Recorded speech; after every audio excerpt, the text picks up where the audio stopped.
तो जो देखो सामने वाला क्वेश्चन क्या पूछ रहा है आपको, आपको इसकी वैल्यू पूछ रहा है। इसलिए उसमें चार ऑप्शन दे रखे हैं। ए ऑप्शन जो दिया उसने 1/3, बी ऑप्शन दिया है 1/9, सी ऑप्शन दिया है 1/4 और डी ऑप्शन दिया है 1। अब क्या करना है यहाँ पे देखो सबसे पहली बात A equal to A B C D. बच्चों ये 2x2 मैट्रिक्स है, इसका एडजॉइंट ऑफ ए निकालना है। तो वी इंटरचेंज, इसको इंटरचेंज करो और इन दोनों का साइन चेंज कर दो, ये हो गया एडजॉइंट। इसको क्या बोलेंगे, adjoint of A. Simple 2x2 matrix का एडजॉइंट निकालना बहुत सिंपल होता है। Change this place and change the sign. Change place मतलब डी इधर आ गया, ये इधर आ गया और इसका साइन चेंज करो। एडजॉइंट में सबसे अच्छा होता है कि आप एडजॉइंट ए कैसे निकालते हो। Very good. अब इसने मैट्रिक्स ए दे रखा है बेटा, अब पूछा बी एडजॉइंट ऑफ ए निकालने के लिए। B equal to adjoint of A तो सामने से दे रखा है, तो जो B equal to adjoint of A मतलब क्या होता है 2 3 -1 -5, ये रहा बी की वैल्यू। एडजॉइंट ऑफ ए मैंने निकाला, एडजॉइंट ऑफ ए ये है, ये रहा बी। फिर उसके बाद उसने क्या कहा है कि डिटरमिनेंट ऑफ एडजॉइंट बी, इसका डिटरमिनेंट एडजॉइंट बी का डिटरमिनेंट। तो वापस मैं इसका एडजॉइंट निकालता हूँ, एडजॉइंट ऑफ बी। तो वापस निकाले बच्चे, वापस interchange the place, change the sign, तो ये मेरा आ गया। अब इसका मुझे क्या निकालना है, डिटरमिनेंट निकालना है। तो इसका डिटरमिनेंट निकालना है तो एडजॉइंट ऑफ बी। डिटरमिनेंट निकालना बहुत इजी होता है 2x2 मैट्रिक्स का। 3 2 6 -5 दैट इज 1। तो अपने हाथ क्या लगा, एडजॉइंट ऑफ बी लग गया हाथ। नाउ बिट अब सर्च करेंगे सी पे। तो दूसरा बात जो सी क्या है, सी अपना 3a है। तो सी मतलब 3a मतलब 3 5 1 2। तो आपने 3 से मल्टीप्लाई किया तो 9 53 6। अब इसका डिटरमिनेंट निकालना है। डिटरमिनेंट ऑफ सी क्या होगा, इसका 9 6 53 ये आ गया 9 बच्चों। तो आपका जो पहला केस था और second case, now come to third case. Third में आपका इसका वैल्यू पूछा है, adjoint of B upon mod of C. अब यहाँ पे क्या है, ये तो पूरी वैल्यू 1 रखा और ये 9 1/9, तो आंसर क्या है 1/9। देखो ये एमसीक्यू से 1 मार्क के लिए क्वेश्चन है। तो आपको तो मैंने ये डिस्क्रिप्शन दिया है, लेकिन आप जितना हो सके उतना फास्ट लिखने की कोशिश कर रहा। ये डिस्क्रिप्शन है, आपको बहुत अच्छे से मैंने एक्सप्लेन किया कैसे मैंने यहाँ पहुंचा। ये खुद से आपको ब्रेन यूज करना है। ये कोई क्वेश्चन बना के कुछ भी दे सकता है वो। Okay, if A equal to 2x2 matrix given and then A raised to n where n belongs to natural number is equal to, आपको मुझे बताओ n natural number, ये n belongs to natural मतलब started from 1। मतलब ये पूछा बच्चों को कि A1 A2 A3 A4 then there's AN। तो AN की क्या वैल्यू है।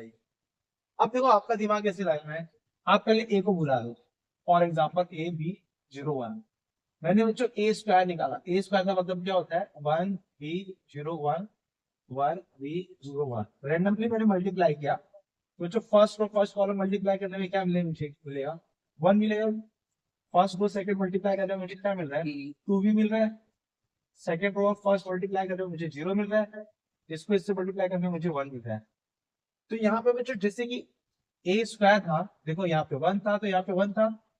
अब ये देखो इसको मैच करो ना, यहाँ पे स्क्वायर हुआ तो यहाँ पे 2b हो गया ना। तो थोड़ा और मैं जानता हूँ आगे, अगर मैं ए क्यूब चलूंगा, ए क्यूब के लिए क्या होता है ए स्क्वायर ना बेटा। ए मेरे पास क्या है 1b01 है, ए स्क्वायर क्या है मेरे पास 1 2b and 0 1, ये है ना मेरे पास। मैं इसको मल्टीप्लाई कर रहा हूँ, देखो ये 1 हो गया, ये 0 हो गया, ये 1 आया, ये 2b आया, ये b आया, ये 3b आया, ये 1 ये 0, ये 0 आया, ये 2 0 आया, ये 1 आया। तो मुझे ए क्यूब के लिए मुझे क्या है यहाँ पे 3 आ रहा ना। तो ऐसा मैंने समझ लिया कि भाई ए एन के लिए मुझे क्या आएगा 1 एंड बी 0 1 आएगा कि नहीं आएगा। तो इस चार में से कौन सा ऑप्शन होगा, डी ऑप्शन। तो अभी देखो यहाँ पर 2, अब देखो ए 1 था ना, तो आपने यहाँ पे ये आंसर स्क्वायर में आंसर क्या है 1 2b 0 1। देखो ना 1b 0 1, यहाँ पे 1 है तो बी को देखो बी चेंज हो रहा है। मैंने यहाँ पे 1 था तो बी चेंज हुआ, यहाँ पे 2 आया तो यहाँ पे 2b हो गया। बाकी तीनों सेम है। और जब मैंने क्यूब निकाला तो क्यूब में क्या है बाकी तीनों सेम है, यहाँ पे 3b हो गया। तो अगर मैं यहाँ पे एड करूंगा, यहाँ पे क्यूब क्या होता है 3b हो गया, यहाँ पे एड क्या होता है क्या मिल जाएगा एन भी आ जाएगा ना। तो कौन सा ऑप्शन मेरा राइट है यहाँ से, हमारा पहला ए ऑप्शन राइट। ठीक है, ए कैसा है बच्चों, A is a 3x3 matrix. Such that A into adjoint of A बराबर ये दिया हुआ है, then find the determinant of A transpose.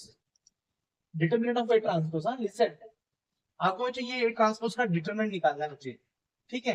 मेरे को एक चीज बताओ, first of all A into adjoint of A, determinant of A into I3 होता है ना, ये फॉर्मूला है। A into adjoint of A क्या होता है? Determinant of I3। मुझे ये I3 का मतलब क्या होता है? I3 का मतलब होता है 1 0 0 0 1 0 0 0 1, ठीक है? आप समझ जाना, A into adjoint of A बराबर determinant of A into I3 होता है। तो मुझे एक चीज बताओ, इसके हिसाब से अगर मैंने 3 को बाहर निकाला, 3 तो ये मुझे मिलेगा 1 0 0 0 1 0 0 0 1। आपका ये मैट्रिक्स है बच्चों, डिटरमिनेंट नहीं है, ये मैट्रिक्स है। मैट्रिक्स में आप 3 कॉमन लोगे, जैसे मैट्रिक्स है बच्चों, जब 3 एक मल्टीप्लाई होगा तो एक ही बार आएगा बाहर, बराबर? याद होगा, 3 बार बाहर मत लेना, डिटरमिनेंट में आता है, फर्स्ट रो से कॉमन, सेकंड रो से कॉमन, थर्ड रो से कॉमन। अगर यही यहाँ पे बच्चों ऐसा होगा, डिटरमिनेंट होगा, ध्यान दो मैं क्या बोल रहा हूँ इसमें डिफरेंस, अगर ये डिटरमिनेंट होता तो बाहर कितना आता मालूम है? 27 आता, और ये 1 0 0 0 1 0 0 0 1 लिखते हैं।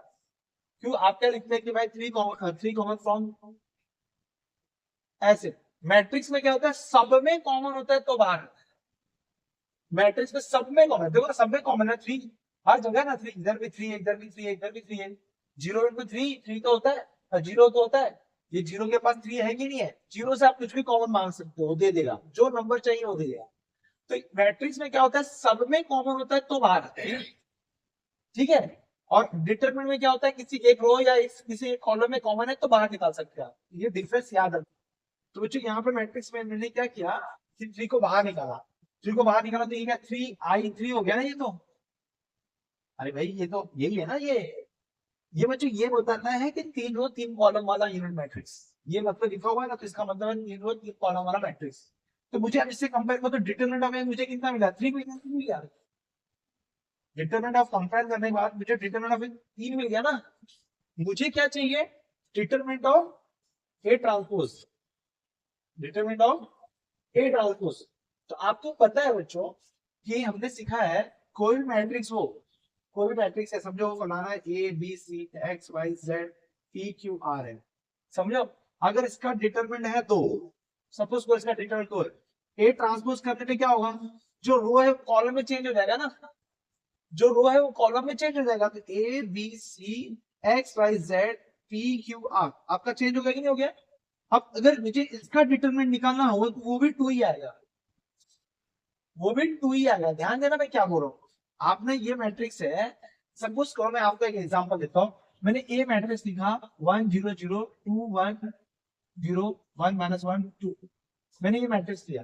मैं जरा इसका डिटरमिनेंट निकालो तो इसका डिटरमिनेंट क्या होगा बच्चों? फर्स्ट रो पे खोलेंगे क्योंकि ये फर्स्ट रो पे है ना, तो 1 इक्वल टू क्या आएगा? ये 1 0 माइनस 2 माइनस 1, इसका डिटरमिनेंट निकाला तो क्या आ गया? 2 आ गया ना, तो इसका आंसर 2 है कि नहीं? 2 है।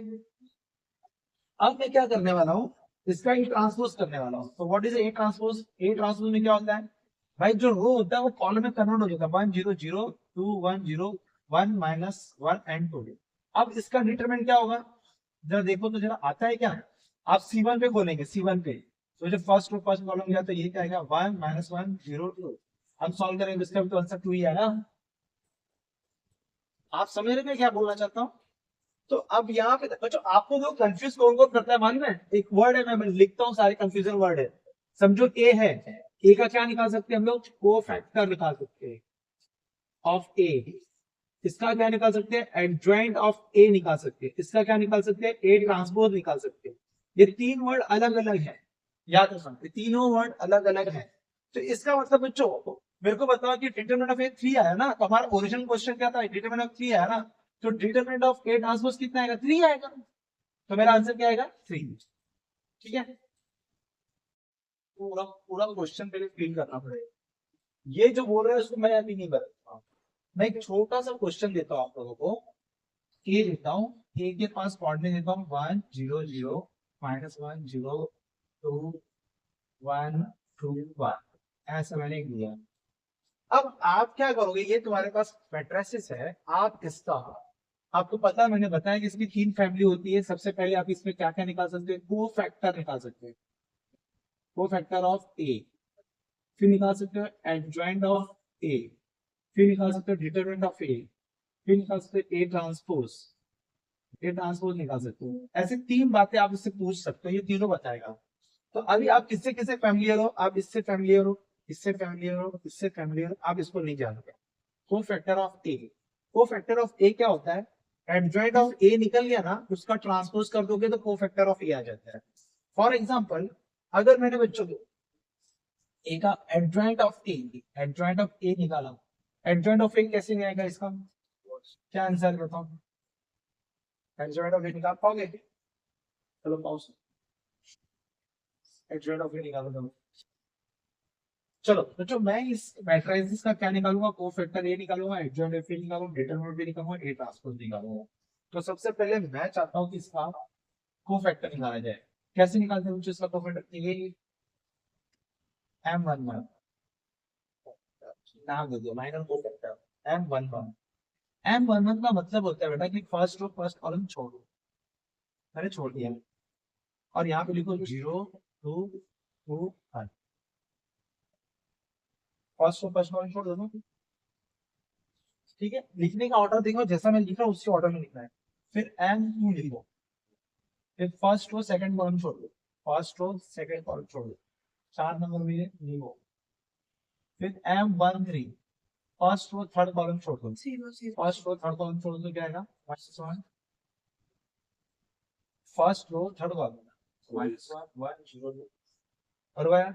फिर इसके ठीक साइड लिखो M21 लिखो, सेकंड रो फर्स्ट कॉलम छोड़, सेकंड रो 0 0 फर्स्ट कॉलम छोड़ दो 1 0 1 1। सेकंड रो, ये सेकंड रो फर्स्ट कॉलम और 0 सॉरी 0 0 2 1, सेकंड रो फर्स्ट। फिर उसके बाद सेकंड रो सेकंड कॉलम छोड़ो 1 0 1, सेकंड रो सेकंड कॉलम छोड़ोगे तो 1 0 1 1। फिर उसके बाद सेकंड रो थर्ड कॉलम छोड़ 1 0 1 2, सेकंड रो थर्ड कॉलम छोड़ दिया 1 0 1। फिर आ जाओ first third row first column छोड़ दो 0 0 2 1, फर्स्ट कॉलम छोड़ दो 0 0 0 2। थर्ड रो सेकंड कॉलम छोड़, थर्ड रो सेकंड कॉलम 1 0 -1। अब बराबर देखते हैं ना, थर्ड रो थर्ड कॉलम छोड़ो 1 0 -1 1 -1 बराबर है, ये मैंने निकाला। अब इसमें क्या करोगे तुम, तुझे याद है ना साइन कैसे देना है इसको, ये प्लस यहाँ पे देना, ये करने के बाद अब यहाँ पे एक चेंज और है, यहाँ पे एक चेंज और है, आपको क्या लेना है, plus minus minus plus minus plus minus, sorry मैं कहाँ दे रहा हूँ, plus minus plus minus plus plus minus plus, इस तरह से साइन देना है, ये बात याद रखो, ठीक है। अब इसका डिटरमिनेंट सॉल्व करो, डिटरमिनेंट सॉल्व करने पे मुझे इसका मिलेगा -4। यहाँ पे ये डिटरमिनेंट अच्छा ऐसे सॉल्व होता है, A B C D, A D minus B C, तो ये आया 0 ये -4, ये आया बच्चों -1, क्योंकि ये माइनस बाहर भी है तो ओवरऑल में कर रहा हूँ, माइनस बाहर है बच्चों, -1 -2 तो ये हो जाएगा 3। इसका देखो -2 है और ये 0 है, खत्म। इसका 0 0, ये आएगा 0 आएगा, इसका आएगा 1, इसका आएगा -2, इसका आएगा 0, इसका आएगा -2 और इसका आएगा 0। आगे आपको प्लस, आपने ये जो निकाला है, अब मैं इसमें एडजॉइंट ऑफ ए निकालूंगा, adjoint of A, direct adjoint of A, adjoint of A का जरूरत पड़ जाए तो बच्चों देखो लिखने का तरीका सिखा रहा हूं, ये पूरा C1 में लिखना है, ये पूरा C2 में लिखना है और ये पूरा C3 में लिखना है, इसलिए मैं बोला कि ऑर्डर में जाओ 1 1 2 फिर ऐसे ऑर्डर में जाओ। फिर आपने लिख लिया, फिर लिखोगे आपके यहाँ -4 3 -2 0 1 -2 0 -2 और ये 0, ये आपका निकला एडजॉइंट ऑफ ए, ठीक है। ये आपका एडजॉइंट ऑफ ए। आपको तो ये निकालने आ गया, ये निकालने आ गया। अब आपको चाहिए cofactor of A. Cofactor of A, चलो बच्चों मुझे कोफैक्टर ऑफ ए निकालो। मैं cofactor of A, cofactor of A क्या होता है कि जो एडजॉइंट ऑफ ए हमने निकाला है उसका जो रो है उसको कॉलम में कन्वर्ट कर दो, मतलब इसका ट्रांसपोज कर दो। इसका मैंने ट्रांसपोज किया तो क्या है, -4 0 0 3 1 -2 -2 -2 और 0। ये आ गया मेरे पास कोफैक्टर ऑफ ए आ गया। तो चलो भाई हमने ये भी निकाल दिया, ये भी निकाल दिया, ये भी निकाल दिया, ठीक है। अब मेरे पास बच्चों एडजॉइंट ऑफ ए भी है, मेरे पास कोफैक्टर ऑफ ए भी है। अब क्वेश्चन ने क्या डिमांड किया वो पूछ रहा है, जा रहा हूं मैं क्वेश्चन से पूछ रहा हूं। इसने बोला find the value of third order. क्या बोला इसने, third order. Adjoint of A का ट्रांसपोज निकाल दो, कोफैक्टर ऑफ ए हो गया। एडजॉइंट ऑफ ए का ट्रांसपोज निकाल, कोफैक्टर ऑफ ए का। अब लिसन यार, क्वेश्चन ये पढ़ो, ये क्वेश्चन के लिए मुझे पूरा सॉल्व करना पड़ा। बोला find the value of third order. कौन सा ऑर्डर बोला, थर्ड ऑर्डर, मतलब उसके पास 3 रो 3 कॉलम है। ऐसा मैट्रिक्स जिसके पास 3 रो 3 कॉलम है, डिटरमिनेंट वाला मैट्रिक्स इज 3। अब उसने क्या बोला, if the value of third order determinant is a 3, मतलब उसने बोला कि एक मैट्रिक्स है उसके अंदर 3 रो 3 कॉलम है, उसका डिटरमिनेंट 3 है। तो मतलब क्या समझ गया मैं, मेरे को ये समझ में आ गया बच्चों कि मेरे पास एक मैट्रिक्स है जिसका ऑर्डर क्या है 3x3 है, उसका डिटरमिनेंट कितना है, मेरे पास 3 है। क्वेश्चन को समझो पहले, find the value of third order. If the value of third order, third order मतलब 3 रो 3 कॉलम वाला एक मैट्रिक्स है, उसका डिटरमिनेंट कितना है, मेरे पास 3 है। वो मैट्रिक्स मुझे नहीं मालूम, मुझे इतना मालूम है कि वो 3 रो 3 कॉलम वाला एक मैट्रिक्स है, उसका डिटरमिनेंट मेरे पास कितना है, 3 है। देन के बाद बच्चों अब वो क्वेश्चन तुमसे पूछ रहा है, ये तो इफ के बाद वाला तो गिवन होता है, देन के बाद वाला क्वेश्चन होता है that value of the determinant found by the replacing it elements bye cofactor is. अब ये जो लाइन है ना, इस लाइन को मैं छोड़ रहा हूं, ध्यान से सुनो इस लाइन को क्या बोलना चाहता है बच्चों।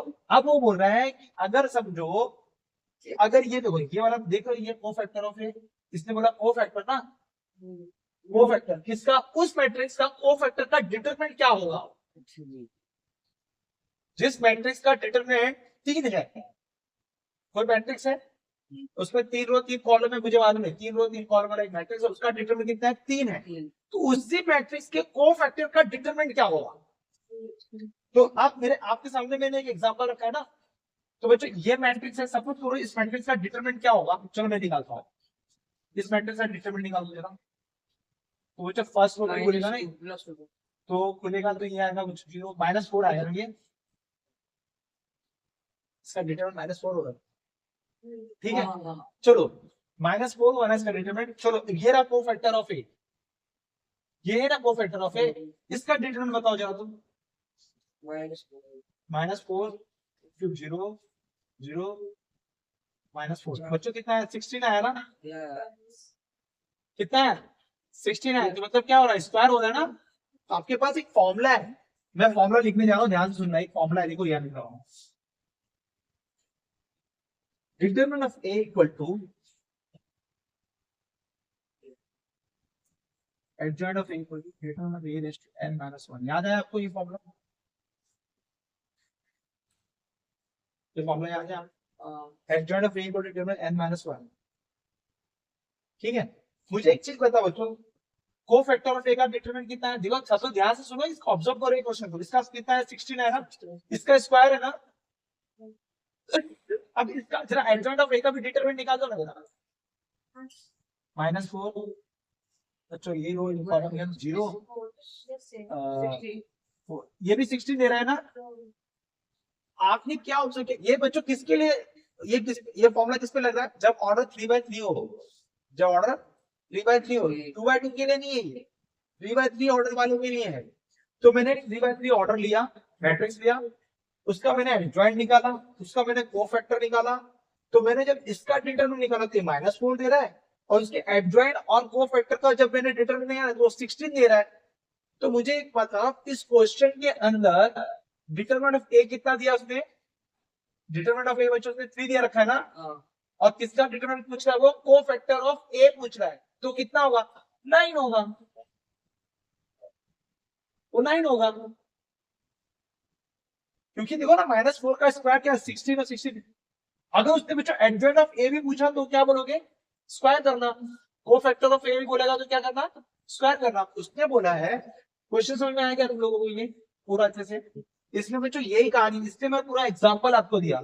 आपने एक मैट्रिक्स से क्या क्या निकाला, कोफैक्टर ऑफ ए निकाला, एडजॉइंट ऑफ ए निकाला, फिर आपने इसका डिटरमिनेंट भी निकाला कि नहीं निकाला, डिटरमिनेंट निकालने के बाद आपने इसके डिटरमिनेंट में और एडजॉइंट के डिटरमिनेंट में और कोफैक्टर के डिटरमिनेंट में क्या रिलेशन देखा कि ये इसका स्क्वायर होता है। लेकिन ये कब पॉसिबल है, where your matrix is 3/3 order only, 2/2 में नहीं है ऐसा, बरोबर है। तो बच्चों ये है आपका question number 5। Okay, a raised to n minus 1 when n is an order।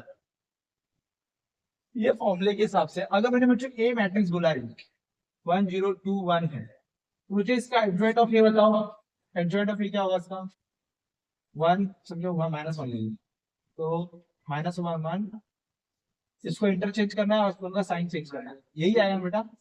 चलो इसका डिटरमिनेंट निकालो तो -1 और इसका डिटरमिनेंट निकालो तो -1, तो दोनों इक्वल हो गए कि नहीं हो गए। तो आपको बार बार किसी का अब ये फॉर्मूला फिट बैठता है, ध्यान दो मैं कैसे रिलेट कर रहा हूँ, ये फॉर्मूला कैसे बना ये। अभी तो यहाँ पर ये इसका भी -1 ये -1 इक्वल हो गया ना, लेकिन 3/3 मैट्रिक्स में आप निकाल रहे थे जैसे 1 0 0 1 0 0 -1 2 1 0। अब जो इसका जो डिटरमिनेंट होगा, इसका मैंने जो एडजॉइंट जो आप लोग निकाला इसके प्रीवियस वाले क्वेश्चन में, उसका एडजॉइंट हमको क्या मिला था, सपोज ये -4 आ रहा था, उसका एडजॉइंट क्या मिला था हम लोगों को, इसका डिटरमिनेंट -4 आ रहा था, उसका एडजॉइंट का क्या मिला था, 16 मिला था कि नहीं मिला था, मिला था ना। तो बच्चों ये फॉर्मूले को फॉलो करता है। आपका यहाँ पे n का ऑर्डर, अगर समझो तुम्हारा n 3 ऑर्डर वाला है, कितना 3, तो यहाँ पे 3 रख देना, 3 में से एक माइनस हुआ तो क्या होगा, a स्क्वायर होगा ना, बरोबर है, तो स्क्वायर में आएगा। अगर तुम्हारा 2 ऑर्डर वाला है तो 2 रखोगे, तो 2 में से एक दिया तो क्या आएगा, 1 आएगा ना। तो 2 ऑर्डर जब रखोगे, देखो ऑर्डर जब 3 रहा तो ये फॉर्मूला कैसे दिखेगा, एडजॉइंट ऑफ ए बराबर ये दिखेगा ना। अगर तुम्हारा ऑर्डर 2 रहा तो एडजॉइंट ऑफ ए क्या दिखेगा आपको, ये दिखेगा। आप मेरी बात समझे क्या, इसको ध्यान देना मैंने क्या लिखा, अगर ऑर्डर 3 रहा तो adjoint of A equal to determinant of A का स्क्वायर, और ऑर्डर अगर 3 रहा, बच्चों 1 रहा, अगर ऑर्डर क्या रहा आपके पास, ऑर्डर अगर 2 रहा तो आपको क्या लिखोगे, यहाँ पे 2 लिखोगे, 2 में से एक क्या, तो ये आएगा ना adjoint of A equal to A. ये बहुत बड़ा टेंशन वाला चीज है, ठीक है। कौन सा लेना है, चलिए आगे देखो, जो मेरे पास कैसे क्वेश्चन है, डिटरमिनेंट का समय है, मैट्रिक्स का नहीं, डिटरमिनेंट है। मेरे पास 2 डिटरमिनेंट है, मुझे बताया कि इन दोनों को ऐड करो, सम, इसको ऐड करके बताओ कौन सा आएगा। तो आपको ऐड करना डिटरमिनेंट कैसे नहीं सीखा है आपने, कॉलम से रो से माइनस प्लस करना, कॉमन लेना, ये सब सीखा है। मुझे ये 2 डिटरमिनेंट को ऐड करना है। तो जरा ध्यान से सुनो, आपको तो पता है कि डिटरमिनेंट सबसे पहले चीज डिटरमिनेंट जाओ, कुछ कॉमन है क्या, किसी रो में किसी कॉलम कुछ कॉमन है नहीं, तो आपने पहले इसको एज इट इज रखा, X Y Z P Q R A B C. अब इसमें आ जाओ, इसमें कुछ कॉमन है क्या, आप बोल सकते हो टेक 2 कॉमन फ्रॉम R3। तो आपने कॉमन लिया तो क्या देगा, कॉमन लिया तो क्या देगा, 2 आ जाएगा, यहाँ पे X Y Z T S U A B C आगे बच्चों। अब मेरे को एक चीज बताओ कि इसमें से मैं 2 को बाहर निकाल सकता हूँ ना, 2 को बाहर निकाल सकता हूँ, 2 बाहर निकल जाए तो क्या आ जाएगा बच्चों, ये पूरा डिटरमिनेंट। अब कैसे दिखेगा ये पूरा determinant, X Y Z P Q R A B C plus X Y Z S T U A B C, बरोबर है। अब देखो डिटरमिनेंट क्या कहता है कि अगर आपको इसको क्लब करना है ना, अगर आपको इसको क्लब करना है तो किसी एक रो से क्लब करो या किसी एक कॉलम से, किसी एक रो से क्लब करो या एक कॉलम से क्लब करो, मतलब या तो इसको इससे ऐड कर दो, ये सेम रखे हुए नीचे, या तो इसको इसके साथ ऐड करो तो बाकी पर दो सेम रखो, या तो इसके साथ इसको ऐड करो बाकी दो सेम रखो, या तो इसके साथ इसको ऐड करो बाकी दो सेम रखो, या इसके साथ इसको ऐड करो बाकी सब दो सेम रखो, ऐसा बोलता है डिटरमिनेंट। तो मेरे को एक बात बताओ, अब मैं एग्जांपल में गया, फॉर एग्जांपल अब ये यहाँ पे बंदे ने क्या किया, इसको इसको ऐड किया, ये तो आने वाला है नहीं ऐड करने के लिए, तो ये ऑप्शन तो गया, पहले ए वाला तो गया। बी वाले में आ जाओ, बी वाले में बच्चों मैंने देखो दिमाग लगाया, मैंने बोला भाई चलो ठीक है, हम ये वाले को इस वाले को ऐड करते हैं, इस वाले को इसके साथ ऐड करता हूं मैं, क्योंकि मुझे हर जगह वो दिख रहा था, देखो एडिशन दिख रहा है कि नहीं दिख रहा है, तो मैंने वो किया, बीच वाले को इससे ऐड किया। ऐड करने में क्या दिखेगा मुझे, ये रूल है आप ऐड कर सकते, दो बाहर बैठा हुआ है, X Y Z P plus S Q plus T R plus U और ए बी सी आ गया, बरोबर है। अब बच्चों ये टू है ना, ये टू आप किसको भी दे सकते हो, अभिषेक चाहे इसको दे सकते हो, चाहे इसको दे सकते हो, चाहे इसको दे सकते हो, तो मैंने टू किसको दे दिया, इसको दे दिया। जैसे इसको टू दिया बच्चों, X Y Z P plus S Q plus T और R plus U, two A two B two C, तो क्या मुझे ये ऑप्शन मिला क्या, बी वाला, बी वाला मिला ना, तो बी वाला ऑप्शन तुमको जाता है। तो आप लोग जो एडिशन में याद रखना, सब में याद रखना, आप लोग किसी एक कॉलम को किसी एक कॉलम के साथ ऐड कर दो, अभिषेक ये इसके साथ ऐड कर दो, बाकी दो को अनचेंज रखना, उसको मत ऐड करना। तो यहाँ पे मैंने देखा इसको इसके साथ ऐड कर दिया, फिर टू बाहर पड़ा था उसको अंदर मल्टीप्लाई कर, तब जाके मेरा बी ऑप्शन बना है, ठीक है। ये लो ए और बी दो मैट्रिक्स है, एंड वी सर्च दैट ये है और ये हो गया, a raise to 100 b equal to b into a raise to 100, और उसका रीजन क्या दिया है नीचे, A B equal to B A. बात तो समझो, इसमें बहुत बात तो समझ में नहीं आएगा तो तकलीफ पड़ जाएगी। सबसे पहले जो ये जो लिखा हुआ है ना, मैं इसको छोड़ देता हूँ, मैं ए और बी को बुला दूंगा, मतलब ए तुम आ जाओ, ए आ गया -3 2 -5 4, मैंने बी को बुलाया, अब तुम भी आ जाओ, बी भी आ गया 4 -2 5 -3, मैंने क्या किया, ए बी मल्टीप्लाई कर दिया। जैसे मैंने ए बी को मल्टीप्लाई किया बच्चों, तो आप देखो यहाँ फर्स्ट कॉलम मल्टीप्लाई हो रहा है, तो -12 प्लस 10, फर्स्ट कॉलम हुआ, first row second column 6 -6, first row second column, फिर second row first column -20 plus 20, इसको इससे मल्टीप्लाई करो तो क्या आएगा, बराबर 10 और ये -12 आएगा।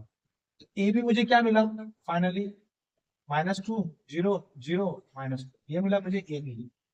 फिर मैं बी ए करके देखता हूँ, तो बी ए मुझे मिलेगा बच्चों, बी को मल्टीप्लाई करो तो 4 -2 5 -3 और ये -3 2 -5 एंड 4, मैंने जैसे बी को मल्टीप्लाई किया तो कितना आया, -12 आया प्लस 10 आया, ये 8 आया -8 आया, ये -15 आया प्लस 15 आया, ये 10 आया -12 आया, तो मुझे यहाँ पे मिला -2 0 0 -2। तो क्या मुझे A B equal to B A मिल रहा है क्या, कम्यूटेटिव लॉ। आप मुझे जरूरी नहीं है कि A B equal to B A हो, A B is not equal to B A, may be may not be, हो सकता है नहीं भी हो सकता, लेकिन मेरे चेक करने पे क्या दिख गया, यहाँ पर A B equal to B A दिख गया, मुझे यहाँ पे A B equal to B A दिख गया ना, तो ये कम्यूटेटिव लॉ को फॉलो करता है। जब बच्चों ये कम्यूटेटिव लॉ को फॉलो करता है ना, तो ये इसको भी फॉलो करेगा। आप इसको आगे पीछे लिख सकते हो अभी, भाई ए बी, अब देखो ना, आपने बोला कि A B equal to B A, ये फॉलो करता है ना, अभी ए के सर पे कुछ भी रख दो ना, 500 रख दो, या भी 500 रख दो, चलेगा ना, क्योंकि वो कम्यूटेटिव लॉ को फॉलो कर रहा है, तो वो इसको भी फॉलो करेगा फॉर ऑल। तो बच्चों ये जो स्टेटमेंट है एकदम ट्रू है, एकदम सत्य है, एकदम true. When it is happen, जब A B equal to B A होता है, तो ये बच्चों ये रीजन तो बहुत परफेक्ट दिया है।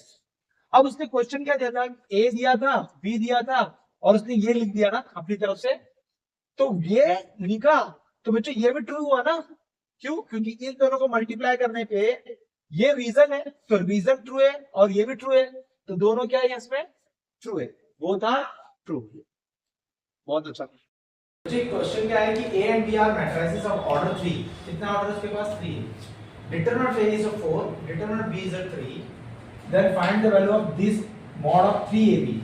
तो फॉर्मूला क्या है कि KAB equal to K raise to n mod A mod B, ऐसा व्हेन n इज ऑर्डर, ये ऐसे चुकता है। तो जो n ऑर्डर है, इसने पहले बोला कि ऑर्डर कितना है 3 है, तो जो n कितना हो गया 3 हो गया।